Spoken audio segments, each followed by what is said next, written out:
bem-vindo a mais um Papo em Movimento. Hoje a nossa conversa é sobre Indústria 4.0. O que o mercado da tecnologia tem para oferecer para esse setor? Para isso, nós vamos conversar com Roberto Matsubayashi, diretor técnico da Associação Brasileira de Automação, a GS1 Brasil. Então tá bom. Roberto, o nosso papo hoje vai ser sobre tecnologia para logística. Nós estamos com o Papo em Movimento, nós queremos levar sempre às pessoas as novidades do setor, como que as empresas estão reagindo à pandemia. A pandemia mudou muita coisa na rotina das empresas, né? Então hoje a nossa conversa é sobre tecnologia. Eu queria começar pedindo, por favor, para você explicar um pouquinho o que é a GS1, o que ela faz, qual que é a atuação dessa entidade.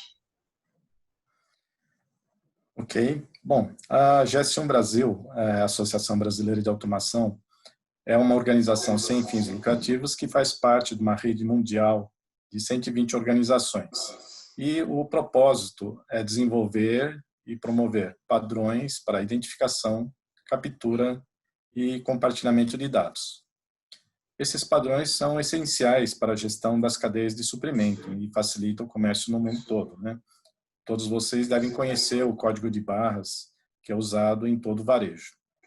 No mundo são mais de 1.200.000 empresas registradas e no Brasil 58 mil empresas associadas, que representam o equivalente a 31% do PIB brasileiro e 18% dos empregos. Bastante. E eu Significativo. queria te perguntar assim, a gente falando de tecnologia, você falou do código de barras. Outro dia eu vi um documentário muito interessante, como o código de barras ele revolucionou a indústria, né? Hoje é uma coisa muito normal, você vai no supermercado, pega um produto, escaneia, vê o preço, mas são inovações tecnológicas que hoje já estamos tão imersos a isso e não percebemos o quanto foram importantes. Na sua opinião, quais inovações foram importantíssimas para a logística no século 20 e 21? Bom, essa pergunta pode ter diversas respostas, né? Tecnologia é uma coisa bem abrangente e podemos falar de infraestrutura, meios de transporte, movimentação, robotização. Mas, como disse, eu focarei nas tecnologias digitais, que é onde está a competência da GS1, né?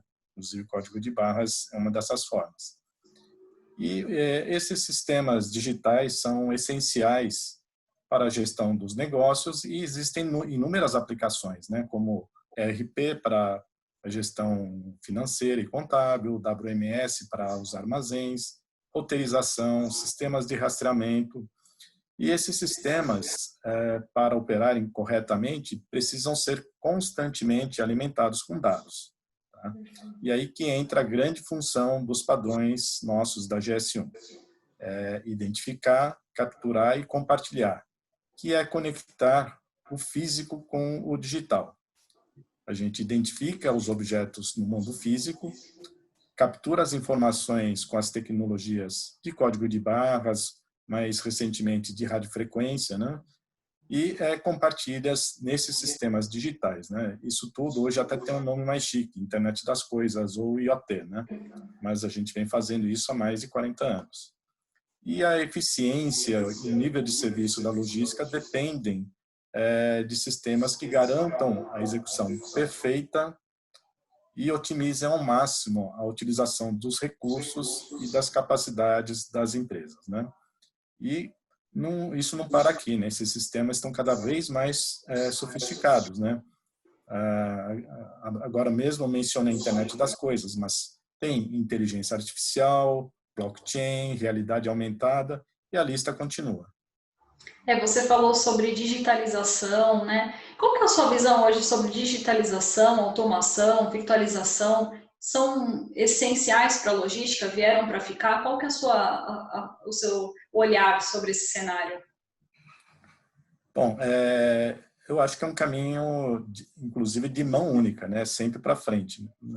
Não tem como voltar. Voltar significa você acabar ficando pelo caminho, né? E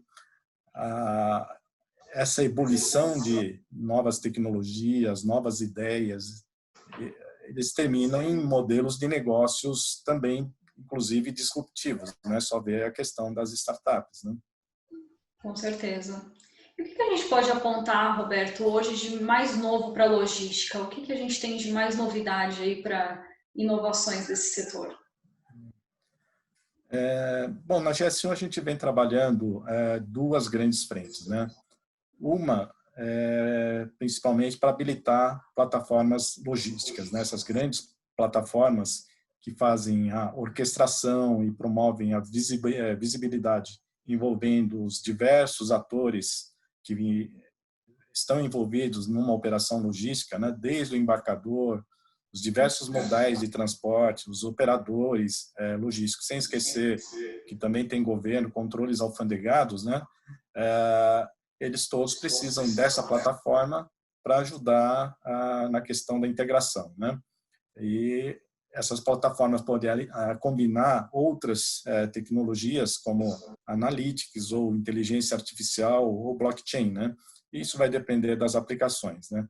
Que nem eu falei, visibilidade. Uma das possibilidades dessa visibilidade é o rastreamento do produto, mas a gente controla muito mais numa complexa operação de logística, né? A segunda tema que a gente vem trabalhando muito, né, que a gente chama de last mile, ou última milha, né? Principalmente com o comércio eletrônico, né, que vem demandando esse tipo de serviço, né? E não é uma coisa simples, né? A gente chama delivery, mas o delivery envolve diversos tipos de produtos, né? Por exemplo, refrigerados ou congelados, que envolvem uma dificuldade maior. Também tem que olhar a questão do consumidor, nem sempre ele pode estar presente para receber o produto, né? Aí entram opções como clique retire ou lockers, né? Aqueles Eu sistemas li para hoje sobre que... os lockers, né? Estão bem em alta, inclusive, né?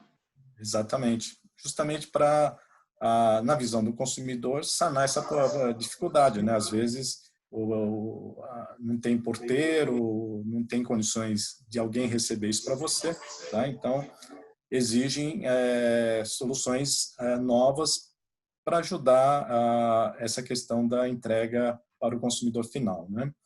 E quando a gente combina as duas coisas, aí novamente a plataforma volta a ser importante, né? Porque imaginando uma entrega internacional, isso vai envolver diversos modais, né? Um grande exemplo que eu posso até comentar são os Correios, né? É um grande operador de encomendas, né? Uhum. E eles estão migrando para o uso da tecnologia de radiofrequência, RFD, na concepção de internet das coisas, isso tanto para as encomendas no Brasil como internacionais, né? E aí envolve a organização mundial deles, né, que chama UPU, que é a União Postal Internacional, que vem trabalhando numa plataforma que aí sim é mundial para conectar os correios do mundo todo. Então, eu diria que são as duas grandes frentes que a gente vem trabalhando.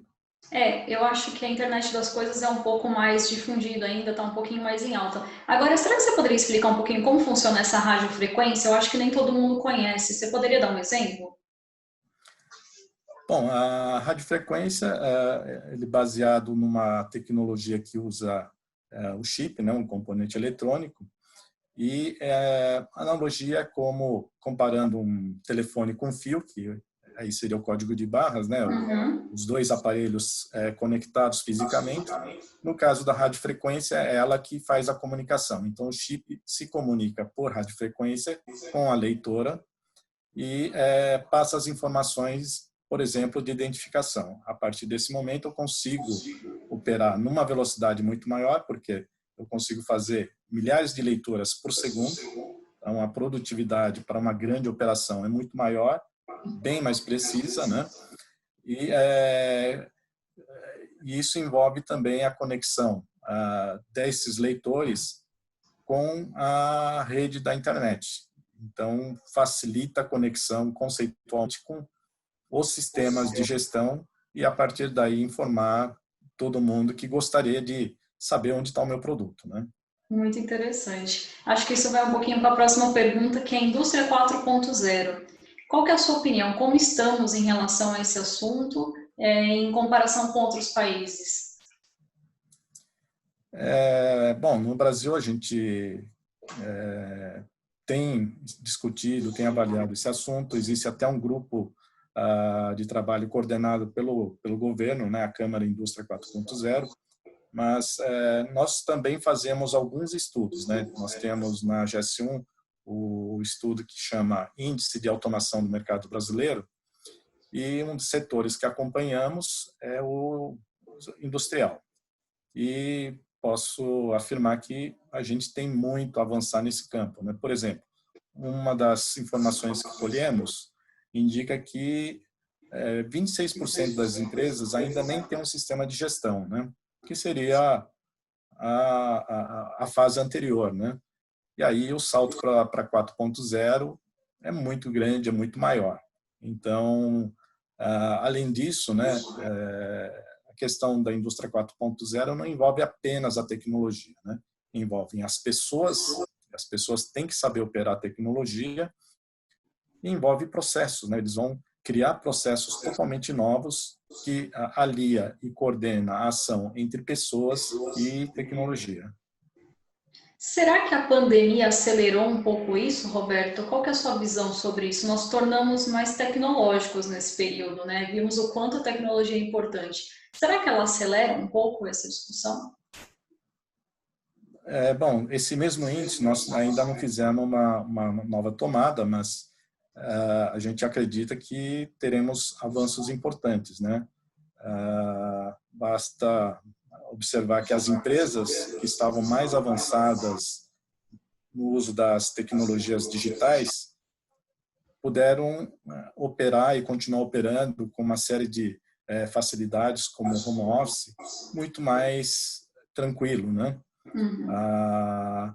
E esse confinamento que a gente está vivendo tornou muito importante a gente estar conectado. Então, a parte de infraestrutura se tornou muito importante, porque minimamente eu tenho que estar conectado, eu tenho que ter uma rede segura. Então, tem a VPN que as pessoas estão colocando, que é uma conexão segura entre o seu computador e a rede das empresas, né?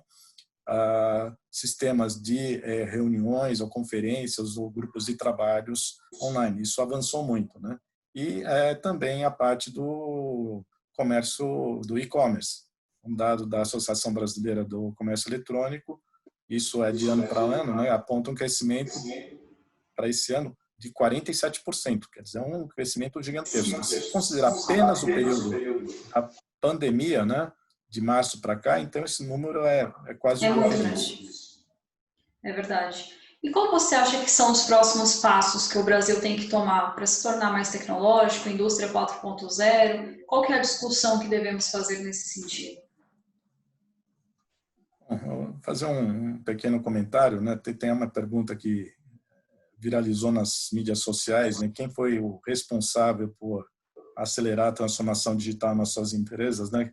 Se foi o CEO, o CIO, que é o de tecnologia, ou a consultoria, e a resposta é Covid, né? Então, para ver como ligado com a questão É um outro anterior, né? C, né?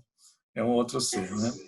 E o mundo já vinha num passo muito acelerado para o uso das tecnologias digitais, né? A gente fala do exponencial, né? Então isso era bastante comentado. E a diferença é que agora isso ficou mais claro para todos, né? Todo mundo que está vivendo vê que a tecnologia sem ela é bem mais difícil, né? Então isso com certeza vai tornar o passo bem mais acelerado. Bom, Roberto, para encerrar, eu queria saber o que a GS1 pensa para o futuro. Quais são os projetos? O que está na visão da GS1 para o futuro? Bom, a gente trabalha muito nessa questão de captura, identificação, captura e compartilhamento, mas muito olhando a colaboração entre as empresas, né? Então, tudo que ajuda na interoperabilidade, na conversa tecnológica entre as empresas, a gente está envolvido, facilitando, e a gente vê que com o avanço dessas tecnologias, a gente tem que ir reconfigurando tudo que a gente tem para que, por exemplo, inteligência artificial, ou blockchain e outras tecnologias possam continuar trazendo benefício para as pessoas e para as empresas, né? E aí já não é tão da GS1, mas acho que Um passo importante para a nossa sociedade é a questão da educação, né? Basta ver, por exemplo, que nesse cenário tão difícil de mercado, tá, com desemprego num patamar tão grande,